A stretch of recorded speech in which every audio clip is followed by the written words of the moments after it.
সুপ্রভাত। আজ 14ই ফেব্রুয়ারি। প্রখ্যাত সমাজ সংস্কারক, রাজবংশী নেতা এবং আইনজীবী পঞ্চানন বর্মার জন্মদিন। তিনি 1866 খ্রিস্টাব্দের আজকের দিনে কোচবিহারের মাথাভাঙ্গা মহকুমার খলিশামারি গ্রামের জোদ্দার পরিবারে জন্মগ্রহণ করেন। জন্মের পরে তাঁর পঞ্চানন সরকার নামকরণ করা হয়। তিনি ঠাকুর পঞ্চানন, পঞ্চানন সরকার এবং রায় সাহেব তিনটি নামেই সুপরিচিত ছিলেন। তিনি 1893 খ্রিস্টাব্দে কলকাতা বিশ্ববিদ্যালয় থেকে সংস্কৃত ভাষায় অনার্সসহ কলা বিভাগে স্নাতক এবং পরে 1896 খ্রিস্টাব্দে মানসিক ও নৈতিক দর্শন বিষয়ে স্নাতকোত্তর ডিগ্রি অর্জন করেন।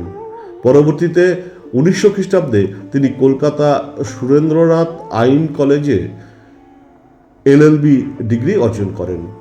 রাজবংশীয় সম্প্রদায়ের মধ্যে তিনি সর্বপ্রথম স্নাতকোত্তর এবং আইন বিষয়ে ডিগ্রি অর্জন করেন। তারপর তিনি রংপুর আদালতে আইন অনুশীলন শুরু করেন। তিনি বর্ণবাদী হিন্দুদের দৌরাত্ম্যে নির্যাতিত উত্তরবঙ্গের অবহেলিত ক্ষত্রিয়দের আর্য জাতির পৌর ক্ষত্রিয় হিসাবে উচ্চবর্ণের বাঙালিদের শ্রদ্ধা ও সংস্কৃতি অর্জন করতে ক্ষত্রিয় আন্দোলনের নেতৃত্ব দান করেন।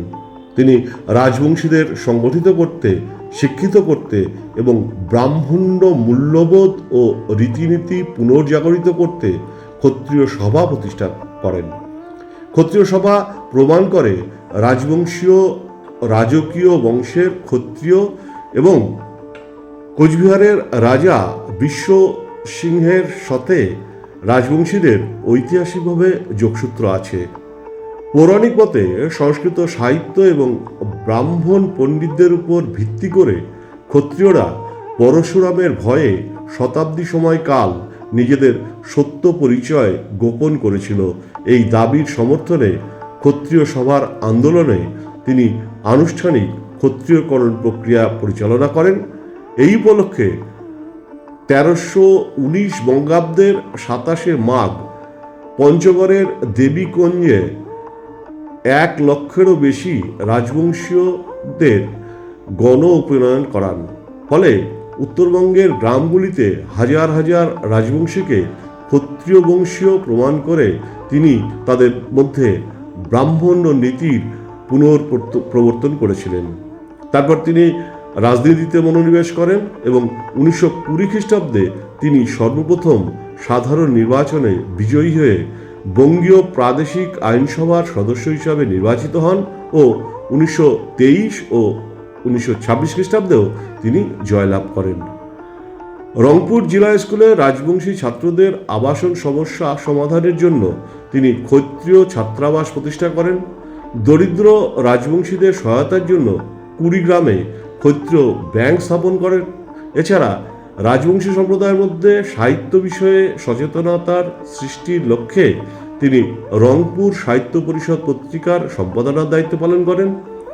রাজবংশী সম্প্রদায়ের অধিকার আদায় এবং তাদের উন্নতিকল্পে তার আবেদনের স্বীকৃতিস্বরূপ ব্রিটিশ সরকার কর্তৃক তিনি রায় সাহেব এবং মেম্বার অব ব্রিটিশ এম্পায়ার উপাধিতে ভূষিত হন। রাজবংশী জাতির জনক হিসাবে তিনি অভিহিত হয়েছেন। কোচবিহার পঞ্চানন বর্মা বিশ্ববিদ্যালয় তাকে সম্মান জানাতে করা হয়। তিনি 1935 খ্রিস্টাব্দের 9 সেপ্টেম্বর কলকাতায় শেষ নিঃশ্বাস ত্যাগ করেন। জন্মদিনে প্রখ্যাত সমাজ সংস্কারক, রাজবংশী নেতা এবং আইনজীবী ঠাকুর পঞ্চাননকে জানাই বিনম্র শ্রদ্ধা। আজ ভালোবাসা দিবস। 3য় শতাব্দীর রোমান পাদ্রী সেন্ট ভ্যালেন্টাইনের আত্মত্যাগের দিনটিকে কেন ভালোবাসা দিবস আখ্যায়িত করা হয়েছে জানি না। তিনি প্রেমিক প্রেমিকাদের বিবাহে সহযোগিতা করতেন, অর্থাৎ ভালোবাসায় পরিপূর্ণতা দিতেন। আজ তাকে শ্রদ্ধা না জানিয়ে প্রেমিক প্রেমিকাদের সহজলভ্য উপঢৌকনের আড়ম্বরই পরিলক্ষিত। বিনম্র শ্রদ্ধা জানাই সেন্ট ভ্যালেন্টাইনকে। আজ সেই বীভৎস দিন। 2019-এর আজকের দিনে পুলওয়ামার শ্রীনগর জাতীয় সড়কে ভারতের নিরাপত্তা কর্মীদের বহনকারী গাড়িতে বোমা হামলায় 40 জন জওয়ান মৃত্যুবরণ করেন। বিনম্র শ্রদ্ধা জানাই পুলওয়ামার মৃত্যুবরণকারী জওয়ান এবং তাদের পরিবারকে। জয় হিন্দ।